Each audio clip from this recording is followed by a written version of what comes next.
So in 1982, the summer of 1982, I was back in Iowa City after working a wrestling camp in Lock Haven, Pennsylvania. I was a wrestler on the University of Iowa team. And we had another camp to work in Iowa City for 28 days. I was a young, handsome man, 19 years old, black hair, combed to the side. And at that time, the drinking age in Iowa was 19. And so after working out with a number of other wrestlers on the team, we went out to the bars. And what do you usually do there? Well, I got drunk. And this particular night, I got drunker than drunk and did a lot of really stupid things, a lot of foolish things. And I was wearing this purple shirt, Minnesota, number 92 on the sleeves. And I got this stupid-ass idea that I would play the guy on television who kissed all the women, Richard Burton. Dalton? Richard Dalton. And every woman he'd see, he'd kiss her. This popped into my head when I was in this inebriated state. And so, got this college bar filled with people, just packed. And as I'm walking along, I see this woman, and I lean forward and kissed her. And I see another woman, and they just went along with it. It was no big deal. It was just like Richard Dalton. I was having a game show in the bar. Well, after I got to the third lady, there was a guy behind her who took a beer and threw it on my shirt. That's sort of a way to get somebody's attention. And I reacted in a way that exacerbated the conflict. I didn't say, oh, well, you're right, I probably shouldn't have been trying to kiss your girl. I pushed the guy, and then he pushed me back. And it was seemingly over. That was it. Then a few minutes later, he's on this side of the bar, and I'm on this, and there's nobody in between. A few minutes earlier, there were so many people, you'd bump into one another. And he's standing there, and I'm standing here, and I looked over, and he looked at me, and our eyes met, and it was like two animals in the jungle. Lower teeth jutted out, eyes. And I moved toward him, and he moved toward me. And I pushed him back. And then he grabbed a beer pitcher, a glass one, not plastic. And he just whap, hit me right over the face. And all the skin was instantly hanging like this. And from here, through my eye, here, lip, even down to my throat. All I knew was skin was hanging, and blood was shooting out of me, and women were screaming, and I'm just holding my beer-stained shirt up to my face and holding it like this.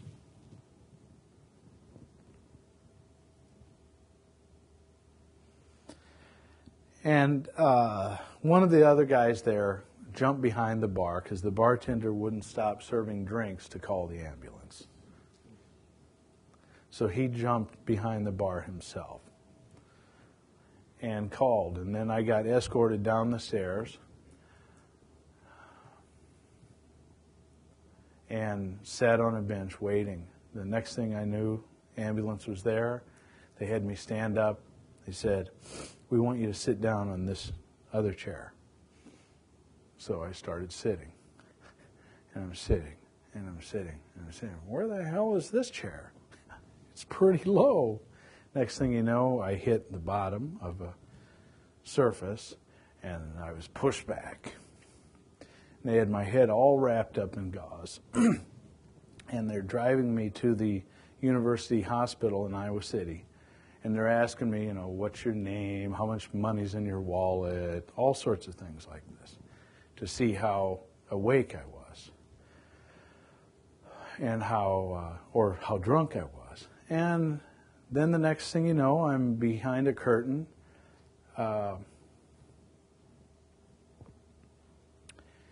And got 2 doctors working on me, shooting my whole face full of Novocaine. Then he says that he's going to put a needle through my eye. And he wants to know when I feel a bad taste in my throat. So, okay. Oh, man, that's bad. Later found out that's how you know you got cocaine. It was my first and last time to use that drug. But behind the curtain is the guy who hit me.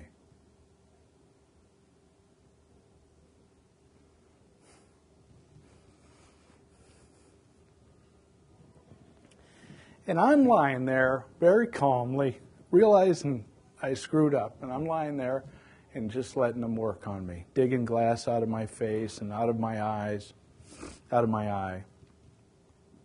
And he's in the other room, and all he had wrong with him was his hand was cut.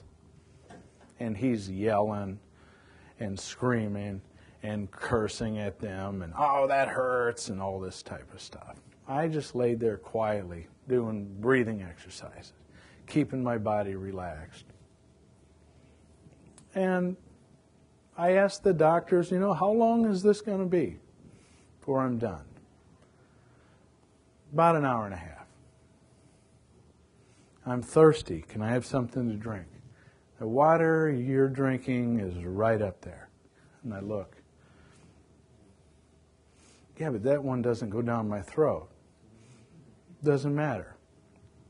I asked the doctors, what does my face look like? It looks like a jigsaw puzzle.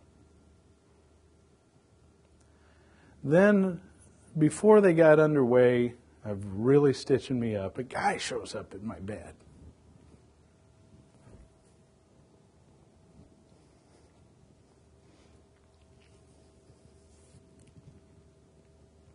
It's 1 a.m. in the morning. And it's my coach.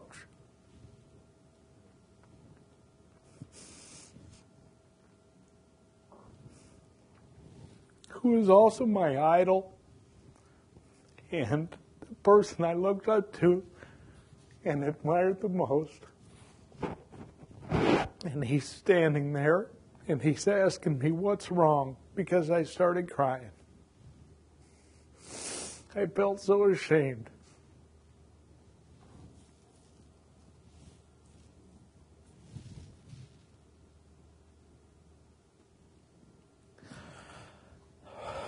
And he says to me, what's wrong?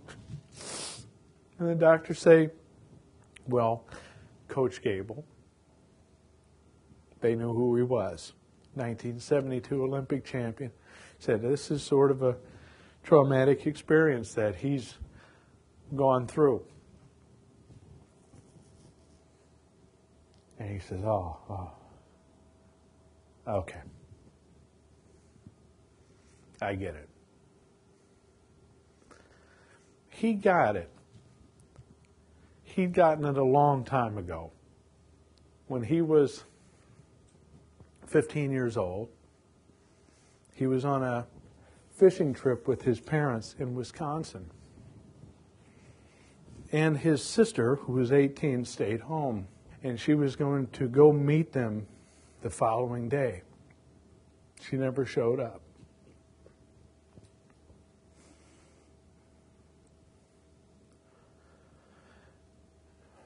So they called back to their neighbors, and the neighbors said, well, we'll go check.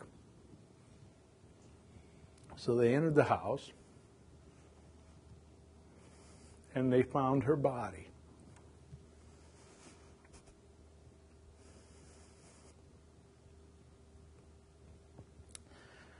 She'd been raped and stabbed to death.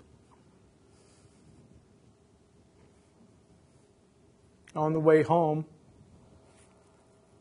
Dan Gable is sitting in the back seat, and he says, "I think I know who did it."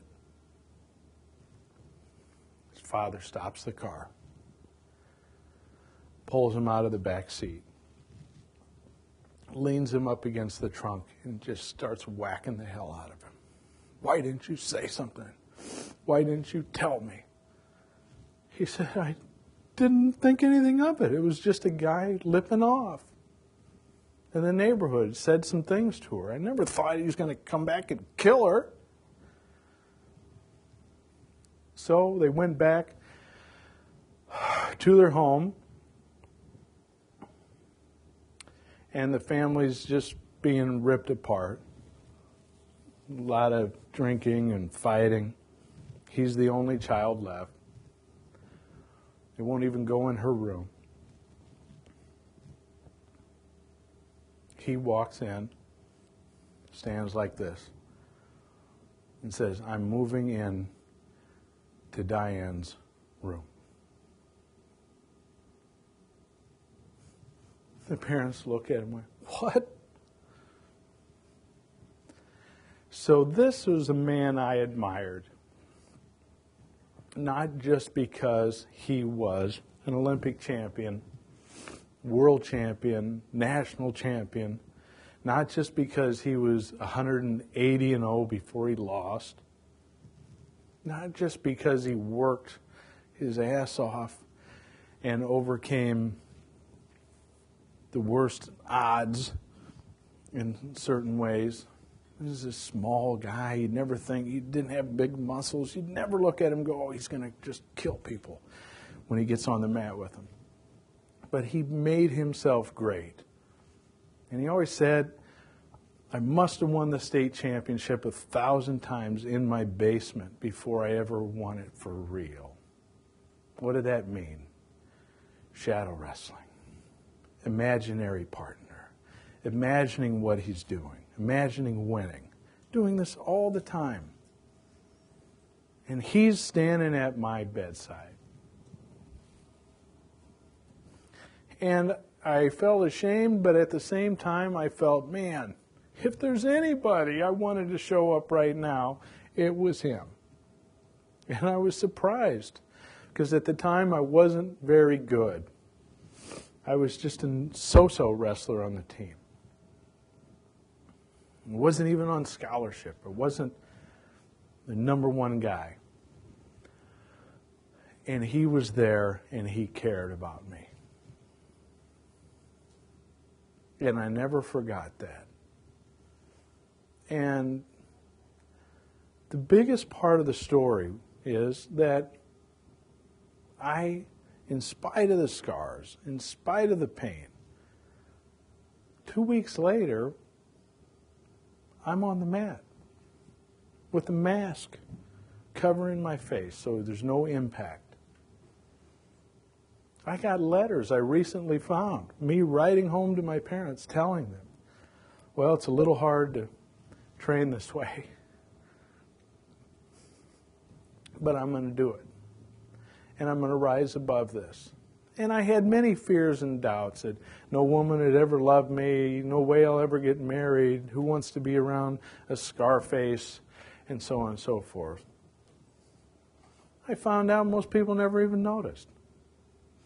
If I just move forward, they forget about it. They don't see it unless you point it out to them, unless they're looking closely. And 1987, 5 years later, I have my first business as a personal trainer. And a man comes up, 57 years old, to train with me, and he tells me about this book, Psycho-Cybernetics. He tells me to get it, that it would help my sales, that it was written by a plastic surgeon. who then helped heal people's inner scars. He knew how to do the outer, then he learned how to do the inner. I said, oh, that's interesting. I want to make some more money. So I went and bought this book. And the book changed me because it didn't teach me just how to make more money using my imagination. It taught me how to remove inner scars and inner pain. And 1%, 0.5% to 1% of the population can use some type of corrective surgery, nose, ears, a scar, etc. But he always said 99% of the people have an inner scar that needs removed. And me getting up and talking about this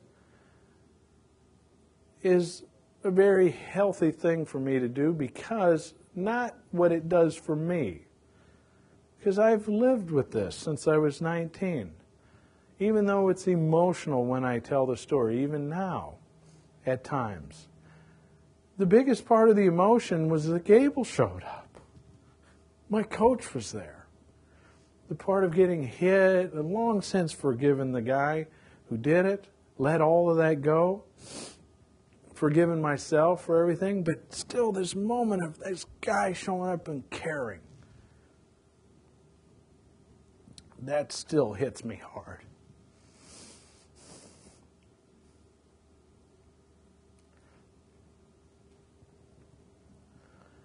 So I then, in 2005, became the owner of that business. I owned all of this Dr. Maltz's products, everything he wrote, everything he said. It's all owned by me. And you start thinking, man, is there a thread or not? It's almost like that night in June of 1982, someone's thinking, Dr. Maltz is dead. We need somebody to carry on his teaching. Who's it going to be? Well, this guy's a little out of control tonight. Let's make it him. Let's give him a big job. But in order for him to do this big job, he needs to suffer. Because otherwise, no one will relate.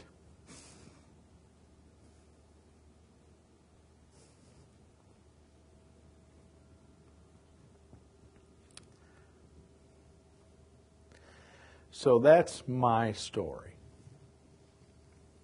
And that story sells psychocybernetics and me. But I'd be telling it even if I wasn't selling this product. And that's what I'm teaching you to do. You don't have to tell this kind of story every day. Once, get it on record, is enough. You don't have to tell a story this big or this dynamic.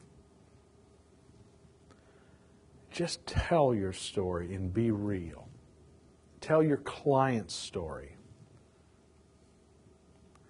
Find out what's deep inside that person and bring it out and let other people know that the people you're associated with aren't just businesses. They're people. They're human. And I recently was asked about all the coaches I've had throughout my whole life. Dan Gable, martial arts coaches, fitness coaches, and so on. Business coaches. And the thing I said was, you always go to a coach thinking you're going to learn a technique. Show me how to write. Show me how to wrestle. Show me how to do kung fu. Show me tai chi. Show me how to dance, how to sing. But the great coaches, that's only a portion of what you learn from them. They teach you something that goes deep, and 10, 20 years later, you're still going, wow, that's what he meant. I get it now.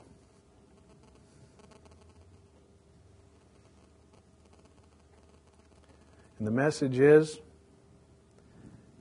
no matter what your pain, no matter what's happened to you, no matter what your fears, no matter what mistakes you've made in the past, just wipe the slate clean and walk forward. And pick up the phone and send a letter and send an email and do it.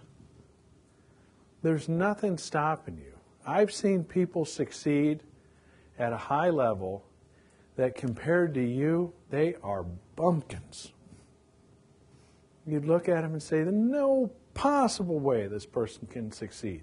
Yet they did it because they were willing to put out the effort, no matter what. You know what it is you want. Other stuff you think is in the way, it's not in the way. It's only your imagination that it's in the way. Peel it away. Throw it out. Clean all the time. Purify your mind. And nothing will stop you.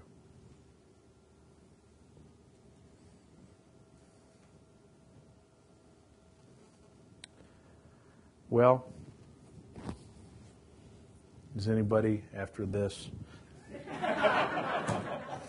still want to read your email? Or do you get it? You get it. Okay. Well, it's been my great pleasure to be able to coach you here today for almost 3.5 hours. I sincerely hope that what I've taught you will last a lifetime and that you will use it and apply it and become the successful person you know you can become. Thank you very much.